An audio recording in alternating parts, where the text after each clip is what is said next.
El gobierno colombiano hizo público el nuevo acuerdo con la guerrilla de las FARC. El texto de 310 páginas incluye la mayoría de los ajustes impulsados por los promotores del no en el plebiscito por la paz. Sin embargo, el documento no incluye la solicitud hecha por organizaciones de víctimas para que se entregue a los secuestrados y a los menores reclutados. Tampoco hubo avances en el punto de participación política de las FARC. A esta hora, los delegados del no y representantes de las víctimas se reúnen para analizar los cambios en el documento que fueron anunciados el pasado 12 de noviembre. Tras finalizar el encuentro, anunciarán las observaciones. El documento del nuevo acuerdo anunciado el pasado 12 de noviembre por el gobierno y la FARC desde La Habana fue publicado hoy alrededor de la 1:30 am en la página web de la Mesa de Conversaciones. Se trata de un texto de 310 páginas que conjuga el acuerdo inicial sometido a plebiscito el pasado 2 de octubre y las modificaciones planteadas por los promotores del nuevo acuerdo y aceptadas por la FARC y el gobierno. Se pensaba publicar solo lo nuevo, dijéramos el segundo documento, pero las FARC opinaron, y creemos que tienen razón, que es mejor que los colombianos conozcan todo el acuerdo ya ensamblado. El texto contiene 6 puntos principales: reforma rural integral, participación política, fin del conflicto, drogas ilícitas, acuerdos sobre víctimas e implementación, verificación y refrendación. En el punto 5.1.2 se encuentra lo acordado en cuanto a jurisdicción especial para la paz, contenido que consta de 46 páginas. Más adelante, a partir de la página 220, se encuentran los protocolos y anexos sobre cese al fuego y hostilidad bilateral y definitivo y dejación de armas. 60 páginas conforman este capítulo. Finalmente, a partir de la página 280 se expone lo acordado en cuanto a ley de amnistía, indultos y tratamientos penales especiales. Saludamos en vivo en Cartagena, Colombia, a Jaime Arrubla, reconocido jurista colombiano y quien fue presidente de la Corte Suprema de Justicia. Bienvenido, gracias por estar con nosotros. Es un placer estar con ustedes y todos sus televidentes. Buenas noches.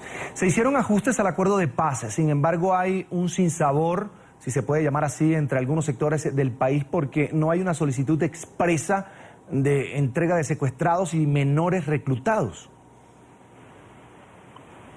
Sí, eso, pues esperemos que eso lo hagan. Es que eso casi que es una condición sine qua non.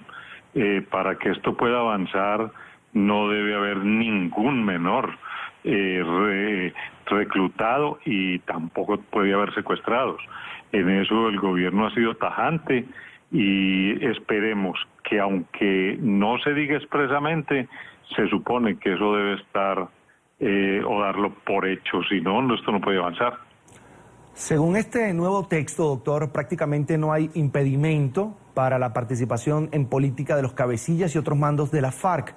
¿Error o un paso más hacia la verdadera paz en Colombia? ¿Cómo lo califica usted? Pues mire, expresamente se dice que el hecho de ser procesados por esta jurisdicción especial, pues no los inhabilita políticamente. Yo creo que ese es un punto que la sociedad sabe, que los guerrilleros no se iban a dejar sus armas y a entregar, sino para participar en política. Yo creo que esta es una cosa positiva. Al fin y al cabo lo que queremos es que apaguen los fusiles, y si eso lo van a cambiar por el Parlamento, pues en ese sentido para mí está muy bienvenido. A su juicio, doctor, ¿qué puntos del acuerdo se debieron modificar y quedaron intactos y que además podrían ser una puerta abierta a un mal ejemplo a los colombianos? Mire, el componente de justicia sufre modificaciones. Indiscutiblemente, la jurisdicción especial para la paz, para aplicar la justicia transicional, se mantiene, pero se modificó en el sentido de que todos los magistrados y los jueces que la componen deben ser colombianos. Ya no hay ese componente extranjero. Se cambió la figura.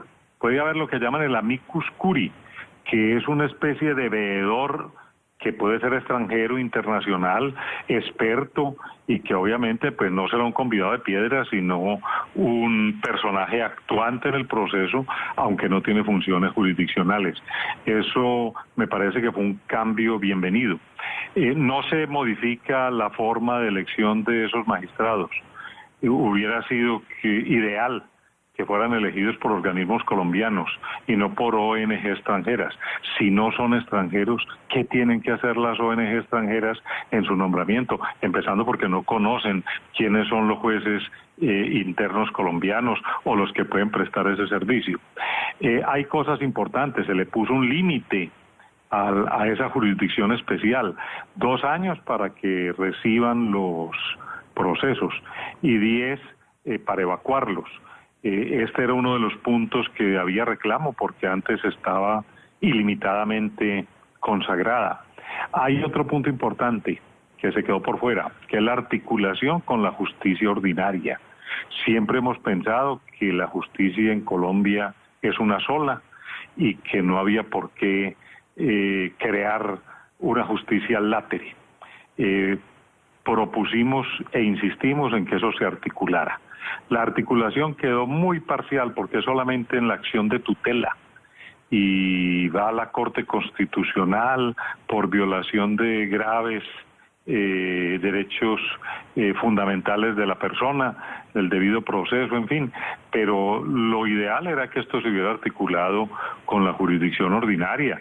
Se insiste en que la jurisdicción especial es el órgano de cierre y el cierre en Colombia y en cualquier parte del mundo de la justicia ordinaria debe ser la Corte Suprema o el Tribunal Supremo. Eso se podía haber obviado con un recurso muy simple de casación o de revisión que aquí se echa de menos en estos acuerdos. Es decir, yo creo que hay cosas importantes que se incorporaron, pero otras que definitivamente parece que no fueron atractivas para el grupo guerrillero. Doctor, para usted, ¿cuál es la mejor vía para poner en marcha este acuerdo? Es decir, hay incertidumbre sobre si los ciudadanos van a volver a opinar, si será por la vía del Congreso. Para usted, ¿cuál es la mejor vía? Pues mire, yo creo que aquí hay un compromiso político del presidente de la República y él se comprometió con la sociedad colombiana a que habría una representación del pueblo colombiano.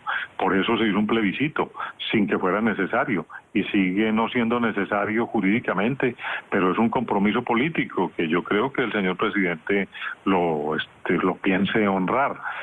Porque lo otro de hablar de una implementación en el Congreso, pues es que eso se sabía, que todos los textos legales y de reforma constitucional que sigan al acuerdo, pues tienen que ir de todas maneras al Congreso, o sea que esa no es la representación política de la cual se estaba hablando.